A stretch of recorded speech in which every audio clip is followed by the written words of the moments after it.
There are times in everybody's lives when things seem very dark, very hopeless, very scary.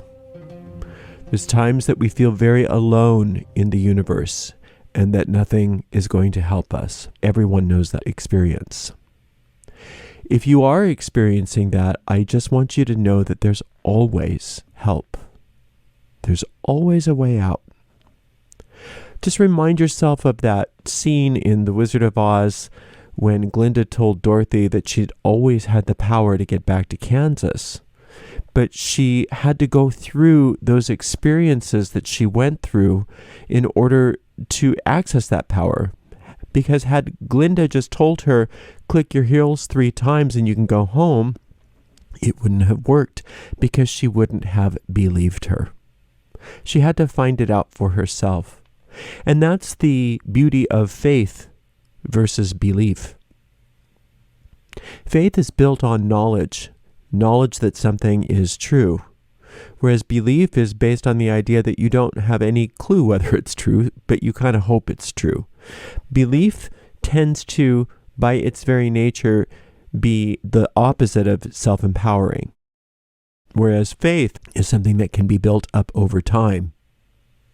And faith is the very thing that we need in order to ground ourselves in our magic so that we have effectiveness. And that's especially helpful during those times when things are so dark and feeling so scary.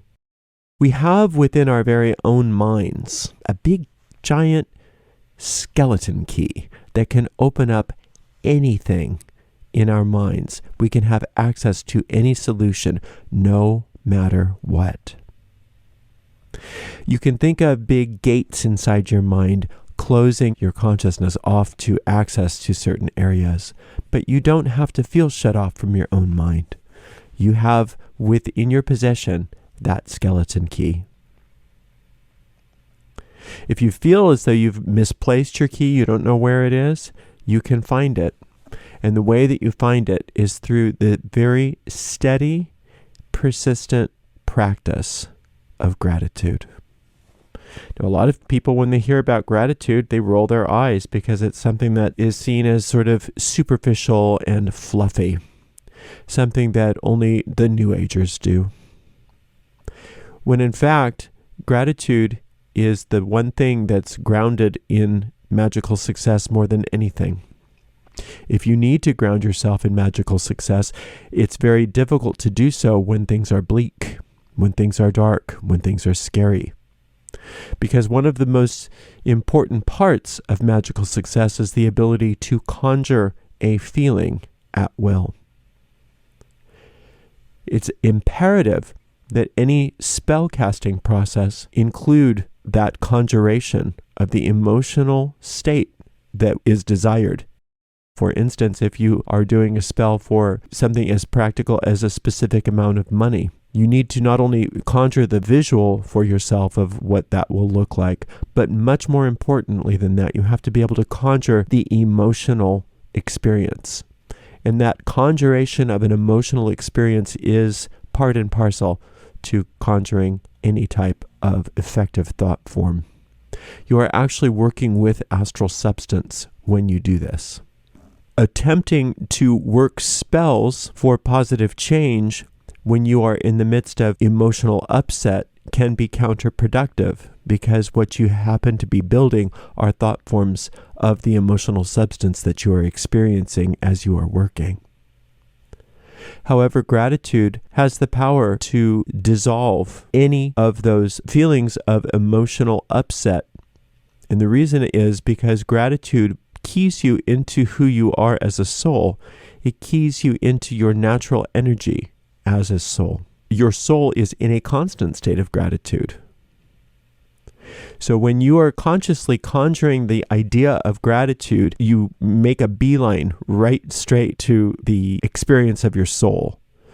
And when you are experiencing the world as your soul experiences the world, the success in your spellcasting is assured. The best way to incorporate this power inside of you is through regular and systematic practice. In other words, don't just wait till everything gets dark before you begin this practice. Let it be part of your daily work. In fact, if you were to omit every single part of your spiritual practice, this would be the one thing to not omit.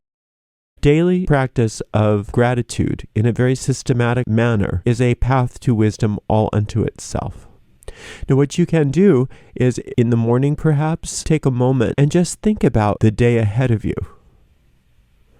And think about what kinds of things would make you the most grateful. And then start considering that feeling of gratitude. At the end of your day, you can take a few moments and look back over your day and look and see what occurred. Usually we have two separate categories of items when we look back over our day. One category are the things that we liked and enjoyed, and the other category are the things that we disliked and we did not enjoy. Gratitude is an appropriate response to both categories. On one side, it's very simple and easy to understand how you can be grateful for the things that you liked and enjoyed. However, when you are considering the things that you disliked and did not enjoy, you don't necessarily have to be grateful for those things themselves. But it is imperative that you look and find what good existed either simultaneously with that or as a result of that experience. For instance, if somebody had a fight with you, the way that that resolved itself perhaps is something to be grateful for. Perhaps you're grateful for the fact that some truth came out where it was hidden before. Perhaps you're grateful the two of you are at least speaking still. There are many ways that you can look and find gratitude in any negative situation without necessarily being grateful for the thing itself. A lot of times people will tell you should look over your past and be grateful for the negative things that happened. That's fine if that's true and spontaneous, but you can't force yourself to be grateful for something that hurt you. You can find gratitude in things that came out of that or things that were associated with that. In other words, nothing negative happens in a vacuum. I remember during the 9/11 experience, to expect people to be grateful for the fact that the World Trade Center was destroyed and all those people died is ridiculous. That's absolute nonsense. However, in the midst of all of that, there was much to be grateful for. The heroism, the coming together of different communities which may not have been getting along so well with one another, the coming together of political factions which were always warring with each other, and even countries which were not getting along with one another. There were many, many occurrences that came out of that which warranted gratitude. There are times in our lives when there are disasters, when things are just awful. And it takes a great deal of mental discipline to look at those times and ask for the blessings and ask to be shown where the gratitude is warranted. That takes a lot more discipline than having some sort of silly idea that you could be grateful for the negative thing itself. Whenever you're in the throes of a negative situation, the last thing you want to do is give thanks. It doesn't seem even appropriate. It almost seems sacrilegious. It's almost disrespectful to the negative thing that's happening when you're looking for the gratitude. Yet that's the one thing that's going to turn things around the quickest. If you discipline yourself to find the gratitude in the least expected places, you are doing so much more for your spiritual development and for your power as a magician or witch than any other exercise. You can prove this to yourself. Take an entire week. Take 7 straight days. And don't just do it arbitrarily. Just actually commit to a specific 7 days. Say, I'm going to start on this date and I'm going to be committed to it. Take one day at a time through those 7 straight days. Begin and end your day with a list of at least 20 things for which you have genuine gratitude. Take time in the morning and take time in the evening to ponder this list. You don't want to rattle it off like a parrot. And each day you will keep adding to that list. And then at the end of that, you can look back over your week. And you can have a determination very clearly as to how differently your life looks versus the way it looked before you started it. that in and of itself will offer you all the proof that you need that this is a powerful practice. In other words, you don't have to believe me. You can have faith based on your own experience by doing this. Remember that when things are looking really bad, it means that it's time for you to get busy. And the best way for us to get busy when things are looking bad is through the practice of gratitude. Now, when things are looking good, you're not off the hook either. When things are looking good, that's the time when practicing your gratitude helps you to stay in the present moment. That's the difference between a happy outcome and a happily ever after. When there's good things that are happening and you take them for granted, you enjoy the moment.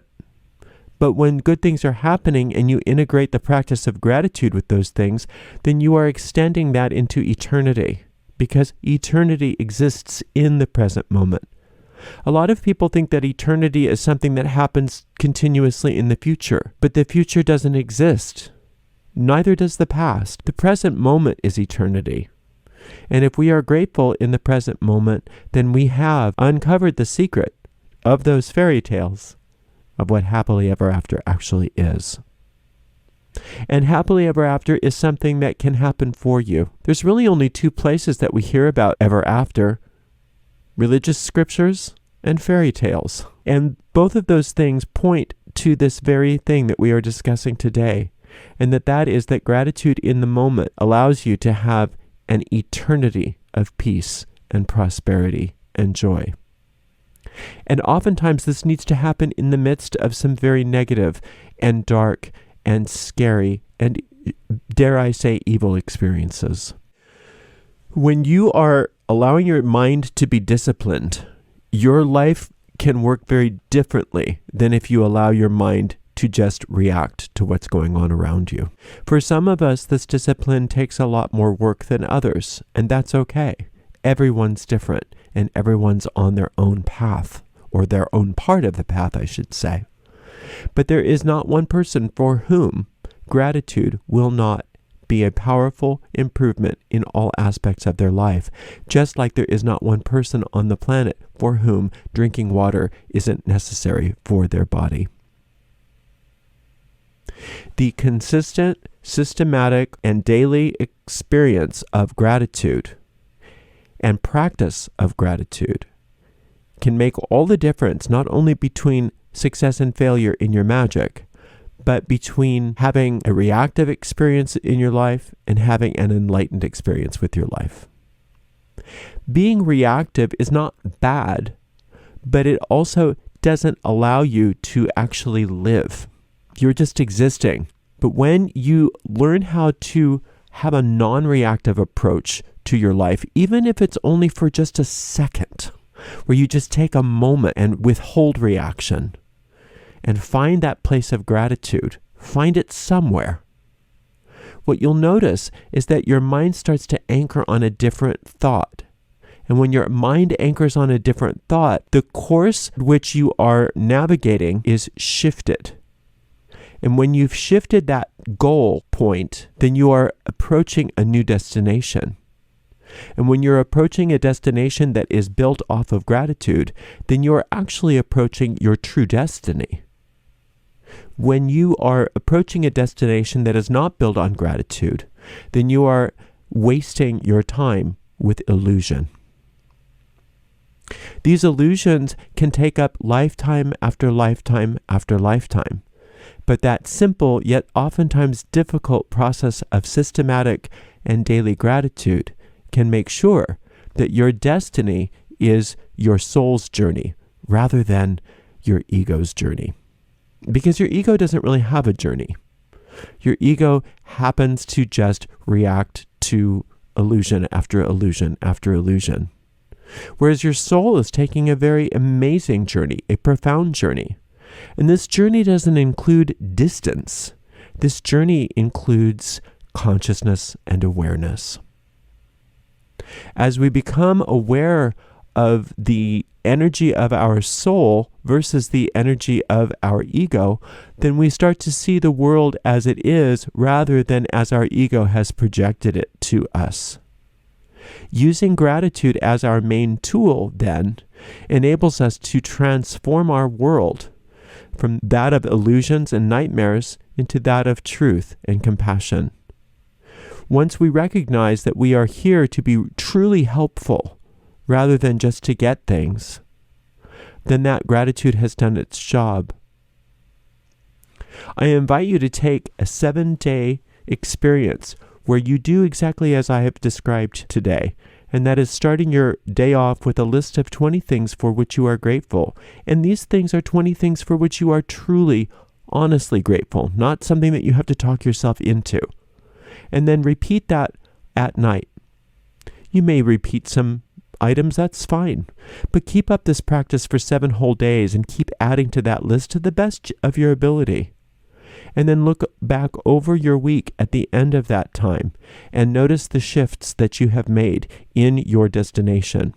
Notice that you are now navigating your life toward your soul's journey and destiny rather than just coming up against random reactions. I think that for most of us, we are told that we should practice gratitude, and it becomes sort of this thing that we sort of either nod and say, yes, we must be grateful, or we roll our eyes. What's best for us is if we take a whole new approach to it and recognize that we're not here to moralize for ourselves about being grateful. We are using a magical tool to realign us to our soul's journey. And when we are on our soul's journey, we are then accomplishing what Crowley called our true will. Now, our true will is a will with a capital W. Our ego's will is a will with a small w. Our true will comes with everything that is needed for its accomplishment. Our ego's will with a small w comes with nothing. What we think we are willing when we are willing with our egos is we are actually accomplishing nothing, and we are wasting time. At best, we're treading water. However, when we are working with our true will, we are doing what we came here to do, and we are not only experiencing great spiritual growth for ourselves, but we are a beacon of help to every single person we encounter. That's huge, and that's nothing to be taken lightly. All of this can occur with the spiritual practice of daily gratitude. I invite you to try it, and I really appreciate you for spending a little time with me today. I can't wait to talk to you again, and until that time, blessed be.